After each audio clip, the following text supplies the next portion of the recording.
Provérbios 11, 24. Vocês estão vendo ali a revista Almeida, né? Que é uma tradução do João Ferreira de Almeida. Diz assim: ao que distribui, mais lhe será acrescentado, ou mais se lhe acrescenta. Ao que retém, mais do que é justo, é para a sua perda. O 25 está ali: a alma generosa prosperará, e aquele que atende também será atendido. Olha isso: a alma generosa prosperará, e aquele que atende também será atendido. Vou ler mais duas versões aqui. NVI diz assim: a quem dê generosamente e ver aumentar os seus bens. Outros retêm o que deveriam dar e caem na pobreza. O generoso prosperará, quem dá alívio aos outros, alívio também receberá.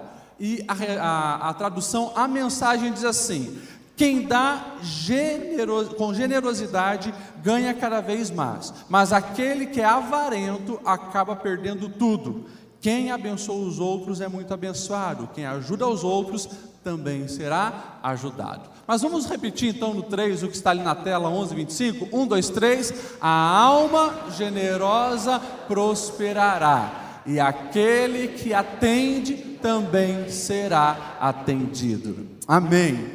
Hoje nós vamos falar sobre eu decido ser generoso. Os homens, vamos repetir isso no 3, 1, 2, 3. Eu decido ser generoso. Mulheres, 1, 2, 3. Eu decido ser generosa. Verdade isso, sim ou não? Generosidade é um assunto que é muito mais fácil falar do que viver. Alguns dizem, palavra que é mais fácil estar nos lábios do que no bolso. A gente precisa entender que a maneira como nós lidamos com o dinheiro determina tudo também na nossa vida. Vocês provavelmente viram durante muitos dias, quando abri o teu YouTube, alguém dizendo: meu nome é Betina, tenho tantos anos de idade, 1.300.000 reais na minha conta. Você viu isso? Isso gerou processo, foi piadinha, foi meme, foi char, foi tudo. E eu posso dizer que eu sou o Lediel e não tenho 1.300.000 na minha conta. Agora, é interessante que nós vamos ver empresas de investimento, que eu acho que é algo muito importante. As pessoas precisam aprender a investir, mas elas usando o YouTube como ferramenta para trabalhar na ganância das pessoas, justamente com falas imperativas de afirmação. Uma pessoa afirmando que em 3 anos, do 1.000 e poucos reais investidos, chegou a 1 milhão e pouco, e todo mundo fica: também quero isso para mim. Só que isso pode se tornar uma grande cilada, armadilha, como nós temos visto no Brasil, tanta gente caindo nessas questões de esquemas de pirâmide. Há uns 3 anos atrás estava mais forte isso. Quantas pessoas a gente atendeu aqui decepcionadas, frustradas, se sentindo até culpada porque investiram um dinheiro que nem tinha, e assim por diante. Quando nós falamos de dinheiro, nós precisamos entender que a palavra de Deus vai falar muito sobre esse assunto. E 2 coisas que você precisa tirar do teu coração para você de fato ser generoso é a tal da ganância e a tal da avareza. Pastor Lediel, o que é a ganância? Ganância é aquele desejo desenfreado de possuir as coisas. E para isso, as pessoas atropelam tudo, atropelam os princípios, os valores, comprometem a família, o casamento, querem possuir, querem ter ganância. Outros caem na cilada da avareza. A avareza é aqueles que já conseguiram e ficam com o coração preso naquilo que conseguiram e se tornam avarentos. O ganancioso, ele quer adquirir algo e faz tudo por aquilo. O avarento, ele já conseguiu algo e faz de tudo para não abrir mão daquilo, porque aquilo literalmente senta no trono do seu coração e passa a ser a vida dele. Você, por certo, já conhece, já pensou em algumas pessoas gananciosas e algumas pessoas que são avarentas. São coisas que têm destruído o bem-estar da humanidade, destruído, comprometido famílias inteiras, casamentos, amizade entre irmãos e assim por diante. E são coisas que nós precisamos dissipar do nosso coração. A pergunta que eu fiz na semana passada, quando falei de um assunto pesado, faço de novo. A pergunta era: vocês creem que a Bíblia Sagrada é a palavra de Deus? E todos praticamente responderam: nós acreditamos. Que as palavras de Jesus é aquilo que nós precisamos viver? Sim, nós acreditamos. Quando se fala também do lidar com o dinheiro, com a questão de adquirir os bens, nós precisamos também olhar para a palavra, embasar a nossa vida na palavra, se queremos ter uma vida de fato próspera e abençoada. Esse é um assunto que explicitamente é tratado na Bíblia Sagrada. Se você puder abrir a sua Bíblia lá em 1 Timóteo, capítulo 6 e 6, Paulo vai falar sobre essa questão da avareza e da ganância, instruindo o jovem Timóteo. E ele vai dizer assim, 1 Timóteo 6 e 6, de fato, grande fonte de lucro é a piedade com o contentamento, porque nada temos trazido para o mundo e nem coisa alguma podemos levar dele. Tendo sustento e com o que nos vestir, estejamos contentes. Ora, os que querem ficar ricos caem em tentação e cilada e em muitas concupiscências insensatas e perniciosas, as quais afogam os homens na ruína e perdição. Porque o amor ao dinheiro é a raiz de todos os males. E alguns, nessa cobiça, se desviaram da fé e a si mesmos se atormentaram com muitas dores.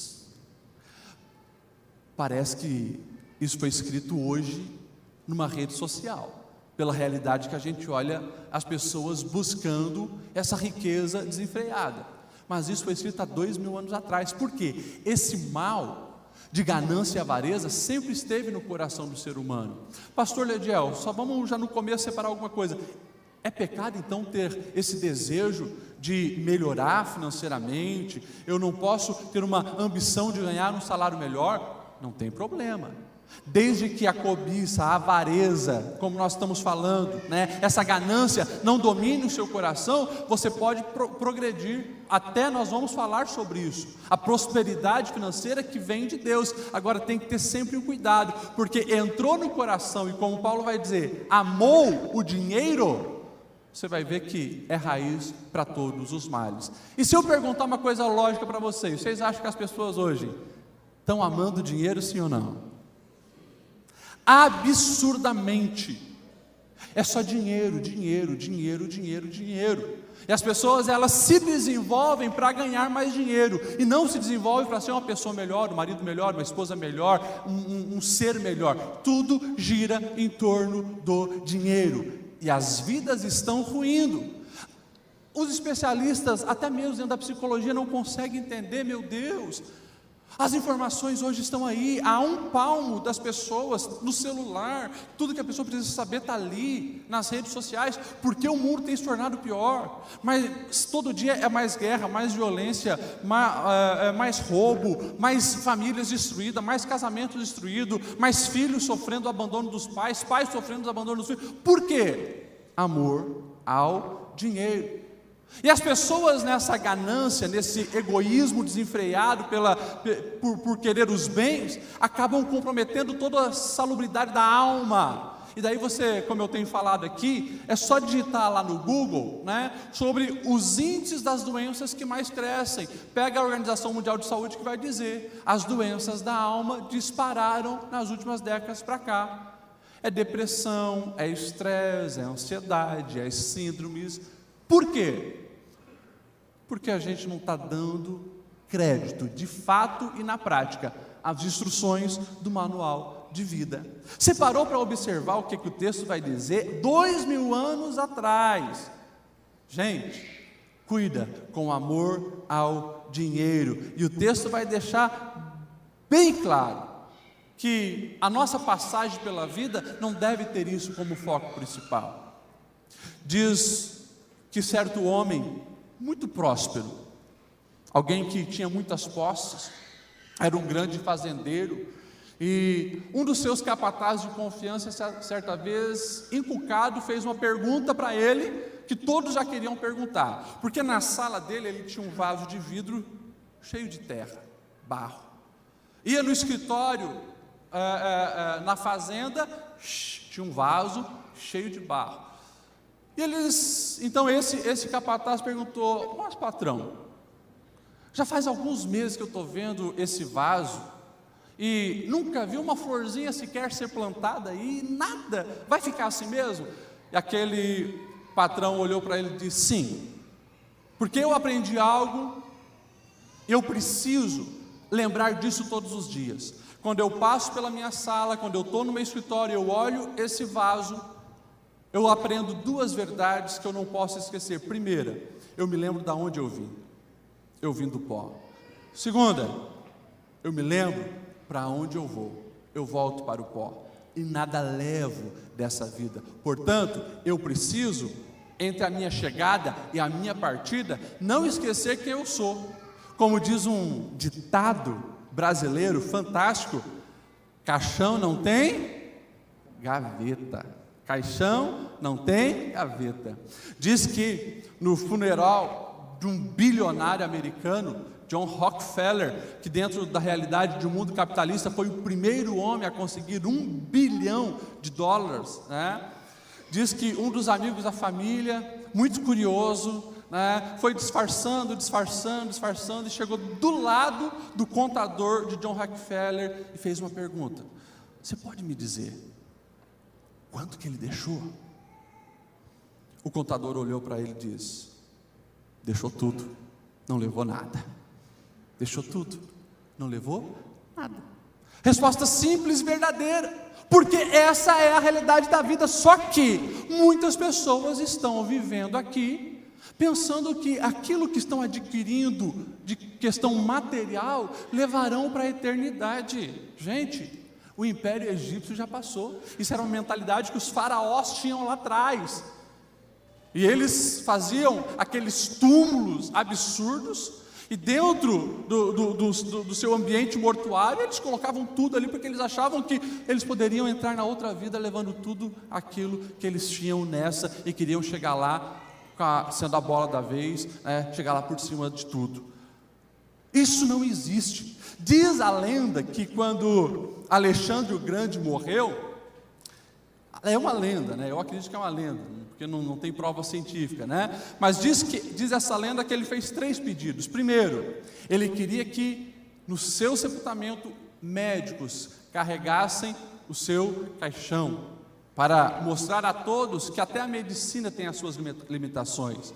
Ele disse que queria que no caminho até o lugar onde ele seria enterrado, tivessem todos os bens, os ouros, os vasos, as pratas que ele tinha conseguido nas suas conquistas, para que as pessoas entendessem que não se pode levar nada. E ele queria que as suas mãos estivessem de fora do caixão bem abertas, para que todos entendessem que chegamos de mão vazia e voltamos de mão vazia.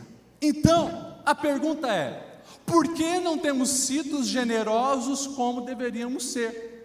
E daí, a gente entra na nossa reflexão dessa noite, para que você saia daqui decidido a agir de maneira diferente na sua vida, agir de maneira generosa. Eu decido ser generoso. Por que eu preciso tomar essa decisão? Se você que gosta de anotar, anota aí. Você precisa tomar essa decisão de ser generoso, porque isso te torna parecido com Deus. Isso te torna parecido com Deus. Nós vamos olhar a Bíblia de Gênesis a Apocalipse, e nós vamos ver isso, um Deus generoso. E Paulo ele vai deixar bem claro, Efésios capítulo 5, sede pois imitadores de Deus, como filhos amados. Qualquer história que você pegar do Antigo ou Novo Testamento, você vai ver Deus agindo de maneira generosa. Começa lá com o chamado de Abraão. Abraão foi abençoado de uma maneira extraordinária por Deus, muito generosamente. Depois o povo de Israel, você lembra quando eles saem do Egito?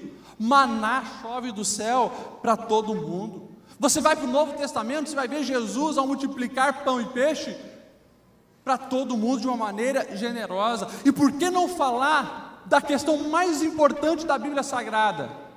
Porque Deus amou o mundo de tal maneira que deu o seu Filho unigênito para nós. Existe algo mais generoso do que isso? Deus abriu mão do seu único Filho para nos dar a salvação. Paulo vai dizer em 2 Coríntios 8, e versículo 9, ele está nesse texto falando de ofertas, e ele vai dizer assim, olha, pois conheceis a graça de nosso Senhor Jesus Cristo, que sendo rico, se fez pobre por amor de vós, para que pela sua pobreza vos tornasses ricos. O maior ato e expressão de amor do nosso Deus foi extremamente generoso. Então, não esqueça disso. Quando você age com generosidade, você está mostrando que você de fato é filho de Deus, está agindo igual a Deus. Segunda coisa para você marcar aí, por que eu devo ser generoso? Porque quando eu ajo com generosidade, não apenas eu estou me tornando parecido com Deus, mas eu também estou agradando a Deus. Agradando a Deus. Desde o início, quando o povo de Israel foi escolhido, e ali começou com Abraão. E você lê ali Gênesis capítulo 12, o chamado de Abraão, você vai ouvir claramente Deus dizendo: Abraão, sai da tua terra, da tua parentela, vai para uma terra que eu te mostrarei, eu te farei próspero, eu te abençoarei intensamente. E depois, de uma maneira bem clara, e sê tu uma bênção. Sê tu uma bênção. Ou seja, Deus desde o início nos abençoa para um propósito, é aquilo que a gente canta aqui. Nasci para ser abençoado, e abençoado posso abençoar. Esse é o propósito. Não existe bênção que vem de Deus que tenha o propósito de terminar em você mesmo. A bênção que Deus te dá é para que você abençoe os outros, e isso agrada o coração de Deus. Desde o início o pensamento de Deus era esse: receba para dar, tenha para compartilhar, estenda a mão para quem precisa, invista naquilo que tem valor eterno. Talvez é a frase que vocês mais ouviram esse ano aqui. E o que tem valor eterno, pastor Lediel? Gente, nós agradamos a Deus. Lá no início, quando Deus tira a nação de Israel do Egito, Deus dá a lei. E eu já expliquei para vocês esse processo. O povo vivia há anos, na verdade era séculos como escravo, séculos, mentalidade de escravo, visão de escravo, pensamento de escravo, não tinham noção de nada. Por isso que Deus, ao dar os detalhes, está lá, é muita lei. Leia Êxodo, Levítico, Números, Deuteronômio, é muita lei, é lei atrás de lei, lei até de como eles deveriam fazer para defecar. Você acredita nisso? Mas Deus cuidando dos detalhes, é assim, para não dar doença, para não ter problema, detalhes. E daí, algo que eu acho lindo, mostrando a generosidade de Deus.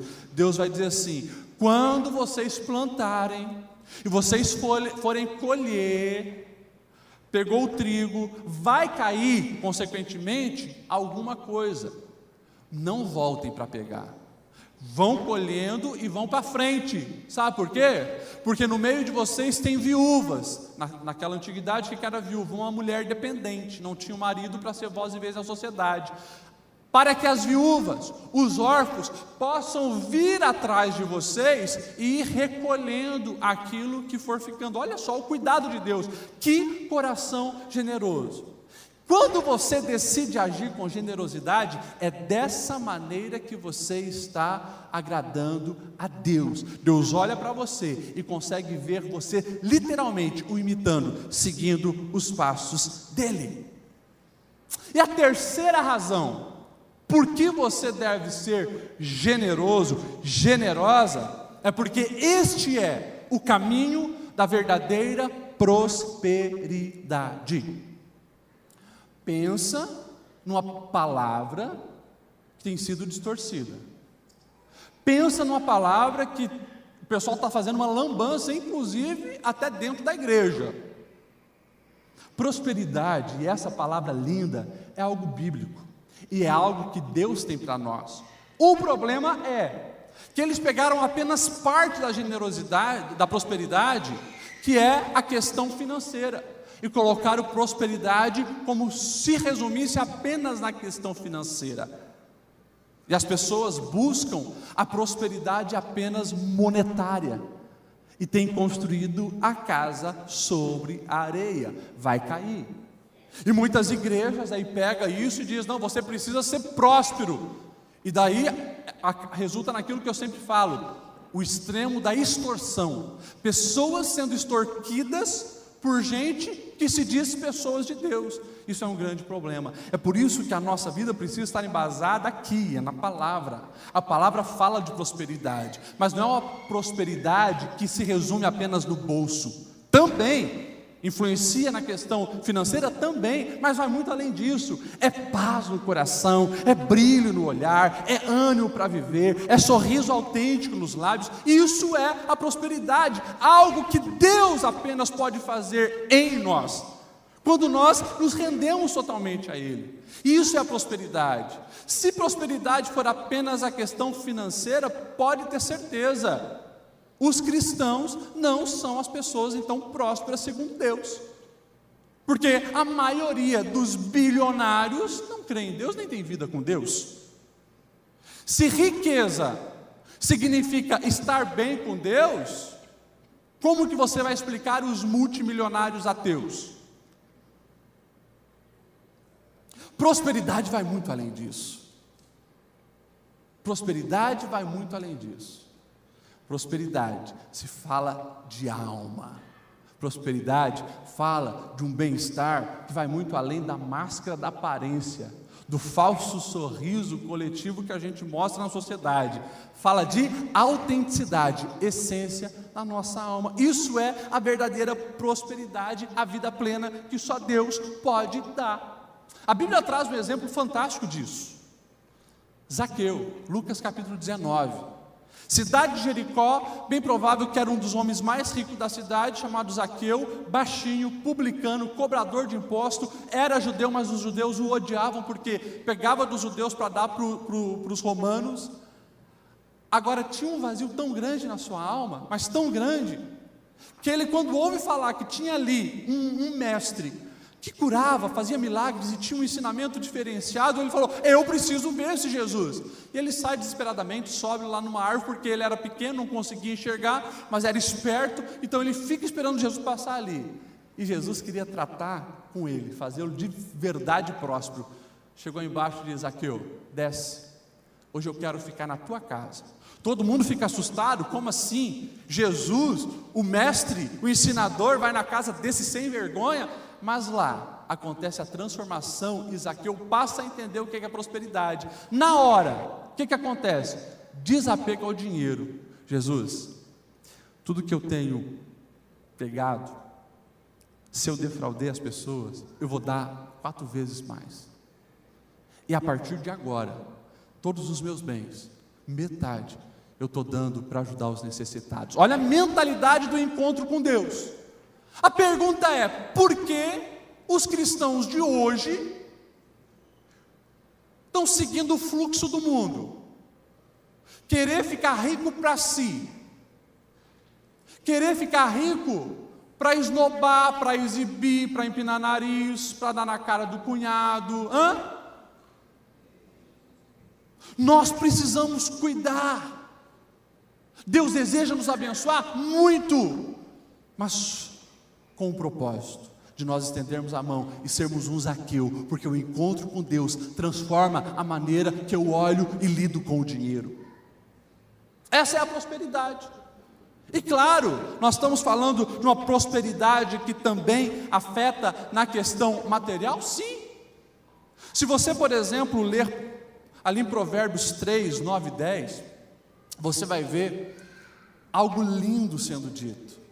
Honra ao Senhor com os teus bens, com a tua renda. A consequência fala das bênçãos. Aquela sociedade era uma sociedade agrícola. Os teus lagares se encherão, os teus celeiros estarão abarrotados. Opa! Mais uma vez a confusão. As pessoas daí pegam isso e dizem: ó, Deus está dando uma palavra, se a gente dá, Ele vai nos abençoar, vai nos prosperar. O sentimento precisa ser de honra ao Senhor. E daí sim, você pode, como vai dizer Malaquias lá na frente, fazer até prova com Deus. Se Deus não te encher de contentamento, suprir as suas necessidades, te fazer abençoado, daí você pode questionar a palavra dele. Agora, barganha não é com Deus. Troca não é coisa de Deus. Deus quer que você aprenda a honrá-lo com aquilo que Ele já te deu. Pastor, o senhor tem praticado isso desde quando eu era criança. Recebia mesada dos pais, às vezes recebia pouco, porque atrás da porta tinha uma lista, né? A gente ganhava, era 10 ou 20 reais de mesada, só que cada arte, né, ia descontando alguma coisa, né? Tinha meses que a gente ficava devendo para o meu pai. Mas sempre que a gente recebia, era hábito, aprendi, vamos honrar o Senhor. Eu ia, entregava o meu dízimo, 10ª, entendi desde criança que aquilo é mandamento, fazia isso. Quantas bênçãos eu vi isso desencadear na minha vida, de maneira absurda, por exemplo, já dei o testemunho aqui para vocês, já dei o testemunho para os obreiros, como eu tenho sido abençoado com algo que estava no meu coração desde pequeno, quando sentava na sala do meu avô, pastor Nirton, via as fotos de Israel, e ele contando e dando as suas palestras e mostrando os mapas, eu falava: nossa, um dia eu também quero pisar nesse lugar. Imaginava que isso ia acontecer na minha vida, sabe quando? Depois, quando tivesse cabelinho branco. Esse ano agora, estou indo pela 5ª vez para Israel. E daí você pergunta: pastor Lediano, então você está ganhando bem, está rico? Não. Sabe quanto que eu pago para ir para Israel? Nada. Eles pagam para mim levar as caravanas. Como que isso aconteceu? Não sei te explicar, bênção de Deus. Primeira viagem que eu fui, abençoado por alguém, o dono da agência estava junto, ele viu que eu conhecia bastante da Bíblia, bastante geografia, na ótica dele, né, porque eu sei que o meu conhecimento é assim, gostou, me convidou, e a partir daí, estou indo pela 5ª vez agora, com inglês básico, conhecimento bíblico básico, conhecimento teológico pequeno, mas eu vejo o quê? A bondade, a prosperidade, a graça de Deus sobre a minha vida, portas que vão se abrindo e as coisas acontecendo. Meus irmãos, nós precisamos entender uma verdade que nós temos o hábito de falar e muitas vezes nós não vivemos. Nós dizemos que Deus é soberano e dono de tudo, dono do ouro, dono da prata, mas é bem provável que, assim como eu muitas vezes já passei por isso, você já passou por isso, algo que mais aflige muitas vezes a nossa alma tem sido as finanças. Angustia, nos dilacera. Como que eu vou pagar esse cartão? Como que eu vou pagar o aluguel, a conta de água?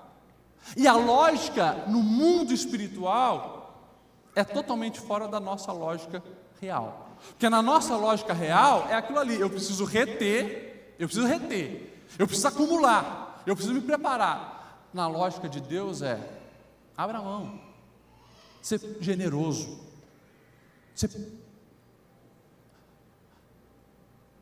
dá para as outras pessoas. É assim que você vai ser abençoado. Eu nunca vou me esquecer, foi ano passado ou ano retrasado, quinta-feira de manhã, 5:30 da manhã, eu estava aqui orando. chorando diante de Deus aquele dia, preocupado com algumas contas que nós tínhamos que pagar aqui na igreja, e nós não tínhamos dinheiro, precisava de um valor considerável, e nós tinha, acho, R$450, R$500, mais ou menos, aqui nós tínhamos algumas coisas para pagar, estava aqui preocupado e tal, e Deus começou a falar comigo naquele dia. Deus falou sobre, e Deus foi trazendo no meu coração a história de Elias, que quando ele vai para uma viúva, como eu já falei, viúva, símbolo de uma pessoa carente, necessitada no Antigo Testamento, Deus manda ele procurar uma viúva que ela iria alimentar. Quando ele chega lá, a viúva tinha só um pouquinho de farinha, e disse: eu não tenho nem para mim, para o meu filho, a porção que nós temos é para fazer um último pedaço de bolo e nós vamos morrer. E daí Elias diz: olha, mas Deus disse para mim vir aqui, que era para você dar primeiro para mim, que ele ia te sustentar. Que loucura, né? Que loucura. Olha, se eu tivesse lá e não tivesse com os olhos espirituais, eu teria empurrado Elias. Cara, você está doido? Que loucura é essa? O menino vai morrer e você está pedindo para fazer um primeiro para ti? Loucura, loucura. Isso veio no meu coração quando eu estava orando aqui. Eu chego ali no meu escritório, fico sabendo de uma necessidade, daí o Espírito Santo vem e fala no meu coração. Pega o dinheiro que tem, 400, 500 pila, e leva para essa família que está precisando.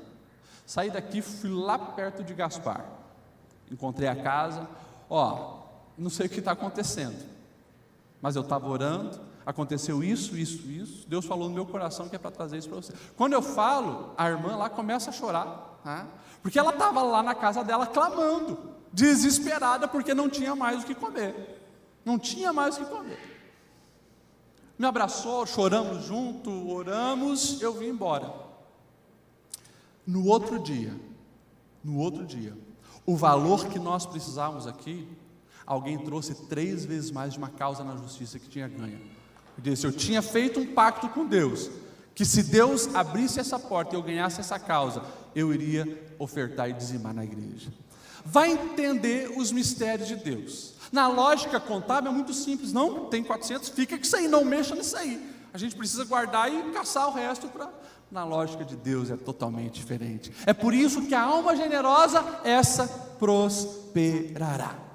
E quando nós falamos desse assunto, você precisa entender que jamais vai conseguir ser generoso se você não entender uma grande verdade. Primeiro, você não é dono, você é mordomo. Você não é dono, você é mordomo. Deuteronômio 8, verso 17 e 18. Se puder até colocar na tela para a gente, Esther. Deuteronômio 8, 17 e 18, vai dizer assim o texto: não diga, pois, no teu coração, a minha força e o poder do meu braço me adquiriram estas riquezas. Não faça isso. Antes te lembrarás do Senhor, o teu Deus, porque é Ele o que te dá forças para adquirires riquezas, para assim confirmar a sua aliança. 1 Crônicas 29, a cena é Davi querendo edificar um grande templo ao seu Deus. Deus diz: não vai ser você, Davi, vai ser o teu filho, você tem muito sangue na tua mão. Mas Davi começa então a organizar, e ele convoca o povo para trazer então as ofertas para construir o templo. Eu acho fantástico a oração que ele faz, e no verso 14 ele diz assim: Deus, quem sou eu e quem é esse povo, para que pudéssemos contribuir tão generosamente como nós fizemos? Tudo vem de ti, nós apenas te demos o que vem das tuas mãos. Ó Senhor nosso Deus, toda a riqueza que nós ofertamos para construir um templo em honra ao teu santo nome, vem das tuas mãos, e toda ela já pertence a ti. Eu podia ficar aqui citando mais uns 40 textos do Antigo Testamento, para mostrar para você que desde o início, desde quando Deus colocou Adão e Eva no jardim, colocou eles como mordomo, porque tudo pertence a Deus. A gente vai para o Novo Testamento e a gente percebe Jesus nas suas parábolas. Você lê, por exemplo, Mateus 20, a parábola dos trabalhadores da vinha. Se você lê em Mateus 25, palavra dos talentos, tudo fala de quê? De um Senhor que confiou a nós alguma coisa, e vai chegar o dia que Ele vai vir cobrar. Você precisa entender, a partir do momento que você recebe Jesus como teu Senhor e Salvador, você está deixando bem claro, se Ele é teu Senhor, sabe o que essa palavra significa? Eu já expliquei e vou explicar de novo para você entender isso. Não é o Senhor de termo respeitoso que eu falo para o irmãozinho que é mais velho do que eu, para a irmãzinha que é mais velha do que eu, Senhor, Senhora, não é isso. A palavra de Deus, esse texto foi escrito há 2000 anos atrás, numa sociedade romana, onde a escravatura era presente todos os dias aos olhos das pessoas. Quando falava Senhor, literalmente estava dizendo, tu é o Senhor, eu sou escravo. A palavra é doulos e curios.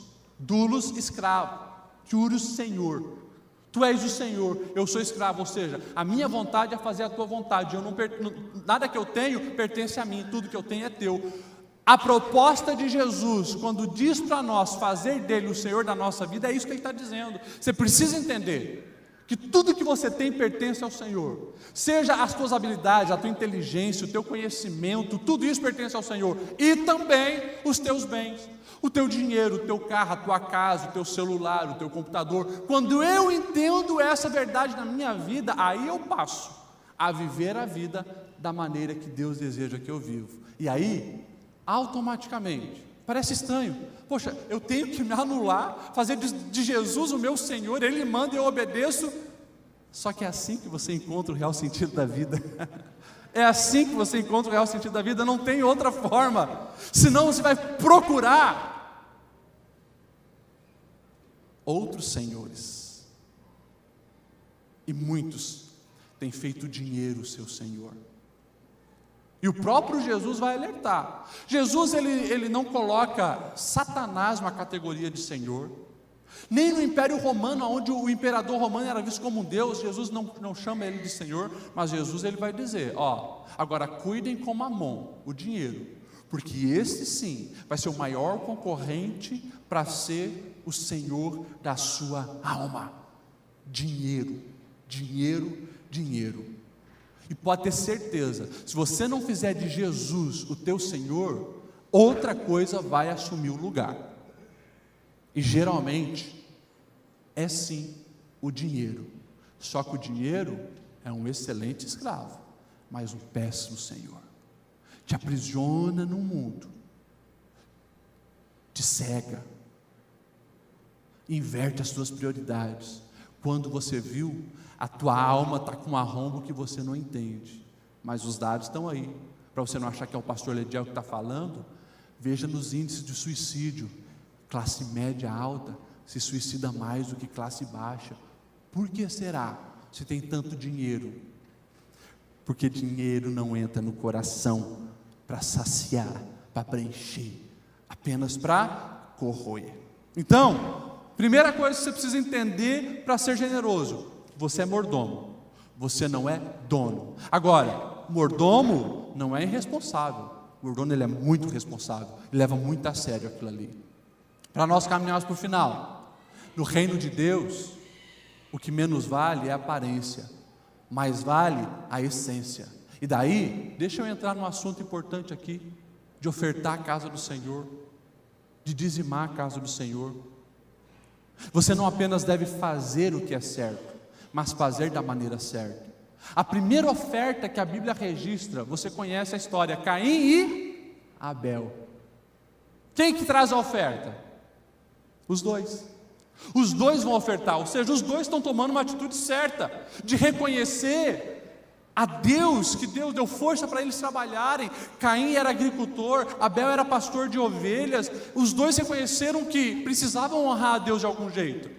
Agora, Caim faz por aparência, Abel não. Abel faz com o coração. O texto vai dizer que Abel, ele pega o melhor que ele tem e ele oferece a Deus, e foi aquela oferta que Deus aceitou. Fizeram a coisa certa, mas um fez do jeito errado, porque estava preocupado com a aparência e esqueceu do coração. E daí lá no Novo Testamento diz que Jesus, ele senta bem na frente de onde as pessoas iam no templo entregar as ofertas. O nome do ambiente era gasofilácio. Está lá Jesus observando. Tinha muito rico, alguns mais para se achar, mas o cara vinha com um saquinho de dinheiro assim, tintilando, né, pelo corredorzão. Nossa, os sacerdotes,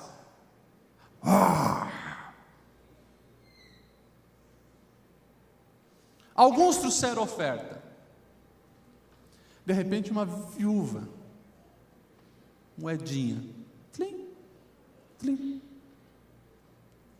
algo que não valia nada, nem um dia de trabalho, o que ela coloca lá.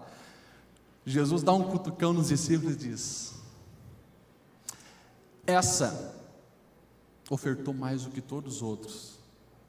Na lógica humana eles ficaram indignados com Jesus. Está de piada, Jesus, está zoando, né? Todos eles deram do que sobrava. Ela deu tudo o que ela tinha, ela deu de coração, porque entendeu o princípio da honra, honrar a Deus. Às vezes nós vamos ofertar e literalmente a gente dá a sobra. Não vou dar porque alguém pode estar olhando, pensando que eu não dei nada, então a gente dá a sobra. Só que Deus não está vendo o valor, Deus está vendo o coração. Ele sonda a nossa alma, o nosso coração, Ele conhece a nossa intenção, e se a nossa intenção não for de honra, não serve. Se nós não tivermos prazer, não serve. É por isso, já que eu estou falando desse assunto, deixa eu dar uma palavra bem direta, Cuida que esse negócio, que hoje virou moda, falar mal de pastor, chamar pastor de ladrão, né? Que hoje é moda, e infelizmente, alguns têm razão, porque falsas igrejas têm surgido, pessoas colocam a mão na cabeça deles mesmos, ele diz: a partir de agora eu me consagro a pastor, e daí o cara abre lá um lugar e começa a ser pastor, não tem chamado, não tem preparo, não tem vocação, não tem nada, ele mesmo se autodenomina pastor, acaba extorquindo as pessoas, daí as pessoas colocam todos no mesmo saco. Cuidado com isso, porque se você vem, por exemplo, num ambiente como esse, e você não traz tua oferta com alegria, com desconfiança, é melhor não dar. Não, eu não dizimo porque eu não tenho certeza do que esse pastor vai fazer com o meu dízimo, não sei o que ele vai fazer com a minha oferta. Você não confia na administração que o teu pastor vai fazer com a tua oferta, como que você confia que ele coloque a mão na tua cabeça para orar? Me desculpe, mas isso não cola, é incompatível, para Deus olha para o teu coração e diz: não dá, que mentalidade é essa? Daí a gente começa a perceber que muitas vezes é um desejo egoísta, que é a bênção, mas não quer ser uma bênção. Então a gente precisa ter um cuidado com isso. Eu falo isso com temor no meu coração, porque eu sou pastor dessa igreja, pastor de vocês, os amo, e não quero ver vocês fazendo certo do jeito errado, de nada adianta. E para a gente finalizar, escute isso, para a gente finalizar, você não vai conseguir ser generoso se você não aprender a valorizar o que Deus valoriza. E aqui a gente entra naquele assunto que eu já repeti tantas vezes: invista no que tem valor eterno.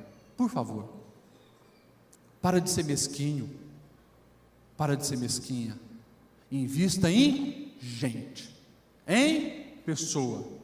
Você lembra as histórias que a gente falou no começo lá? O resto vai ficar.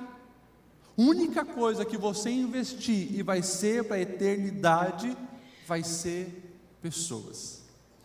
E a gente, como nós dizemos que a palavra de Deus ela é real e tem os seus efeitos até hoje.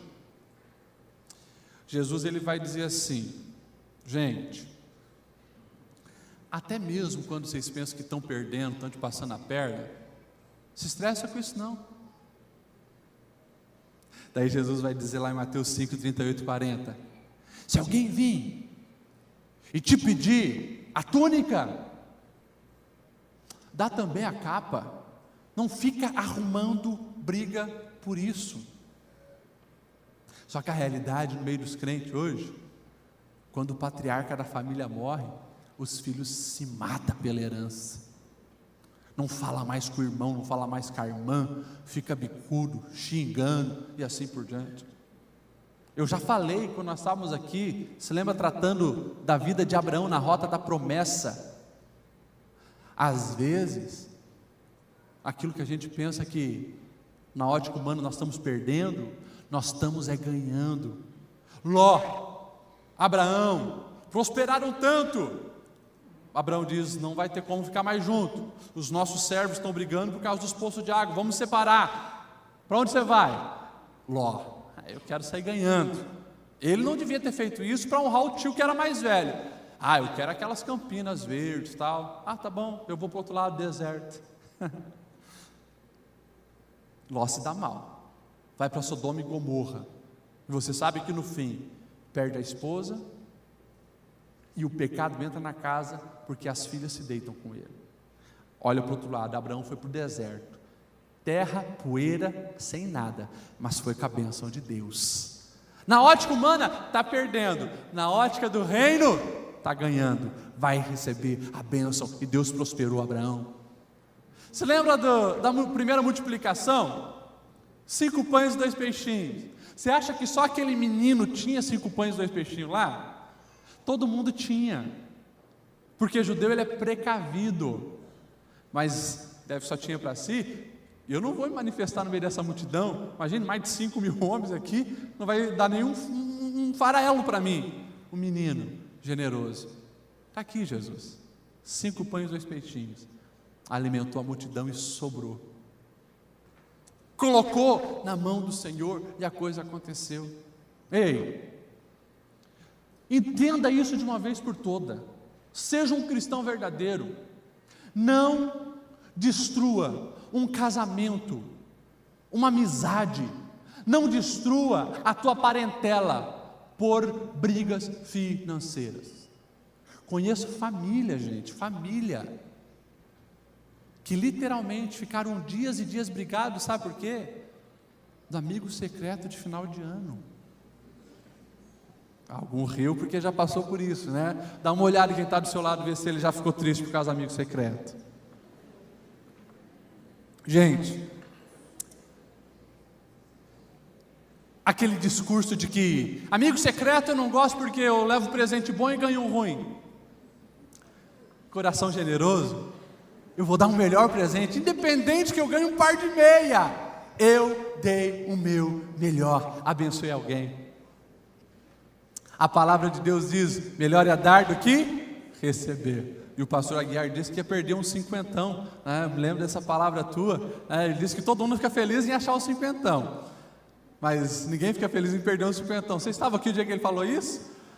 Acabou o culto, eu vi uns 15 atrás dele, seguindo ele na saída ali da igreja, para ver onde ele ia perder o cinquentão. Mas nós precisamos entender essa verdade no nosso coração. Quando nós lidarmos com o dinheiro, com esse coração, com essa mentalidade cristã, pode ter certeza, a prosperidade vai chegar na tua casa. Seja generoso, estenda a mão para a obra de Deus, oferte no Lar Betânia e Lar Betel, oferte no programa de rádio. Uma família está necessitada, ei, vá, ajude. Não, mas hoje pela internet, tudo que eu tenho eu quero é vender. Tá, pode vender, mas não esqueça também de abençoar alguma pessoa. Dê para quem precisa, e muito será dado a você também. A medida que você medir, também é a medida que medirão você. É assim que funciona. A lógica do reino de Deus é essa. Mas lembra, a alma que prospera não é a alma que retém, não é a alma que entra na pirâmide, não é a alma que faz investimentos virtuais. A alma que prospera é a alma generosa. Vamos ficar em pé? Nós vamos orar. E eu fiz questão de nós ofertarmos apenas depois de dar essa palavra, porque eu quero que você oferte com consciência. Nós vamos orar, nós vamos ofertar enquanto o conjunto toca um louvor. Feche os seus olhos. Deus, a palavra hoje foi diferente, mas nós precisávamos ouvir isso, porque é muito fácil nós entrarmos na loucura do mundo e deixar que o dinheiro torne o nosso Senhor. Perdoa-nos, Senhor, perdoa-nos, porque muitas vezes nós temos negligenciado a realidade ao nosso redor. A gente admira jogadores de futebol, a gente admira atrizes de televisão, atores de televisão, gente que é muito rica, mas a gente se esquece que a vida emocional deles já é um fracasso. A gente se esquece que o vazio é enorme e muitos entram pelo mundo das drogas. A gente se esquece, Senhor, de pesar na balança e ver que quem faz do dinheiro o seu Senhor muito mais são as coisas ruins do que os benefícios. Nos perdoa, Senhor. A Tua palavra que precisa reger a nossa alma, o nosso coração e as nossas decisões. Deus, nós queremos ser alma generosa, nós queremos olhar o próximo, Senhor, e amá-lo como a nós mesmos. Nós queremos ajudar quem precisa, nós queremos investir na expansão da Tua obra, nós queremos amar aquilo que Tu ama. Nos perdoa, Senhor. Quantas vezes nós brigamos em família por questão da avareza, da ganância? Quantas vezes nós já ofendemos pessoas, Senhor, por causa disso? Quantas vezes nós já entristecemos o Teu coração por estar tão longe do Teu coração? Nos perdoa, Senhor. Nós aqui estamos hoje assumindo um novo posicionamento e nós decidimos ser generosos. Por mais que alguma voz vai dizer que nós estamos perdendo, que nós estamos sendo bobo, nós sabemos, Senhor, que a Tua visão sobre o nosso coração é diferente. Nós queremos ter o aplauso dos céus muito acima dos aplausos dos homens. Nos ensina, Senhor, a viver a Tua maneira. E nesse momento nós vamos ofertar a Tua casa. Que a convicção certa, o desejo certo, permeie, Senhor, a nossa decisão. Nós amamos a Tua obra, nós amamos o Teu reino, nós temos prazer e alegria em investir naquilo que tem valor eterno. Abençoa os Teus filhos, prospere o Senhor conforme a Tua palavra, que quando alguém te honra com os bens, Tu abre os céus e manifesta as Tuas bênçãos em todas as áreas. É assim que eu peço, Senhor, que o Teu favor alcance cada uma dessas vidas, em nome de Jesus. Amém e amém.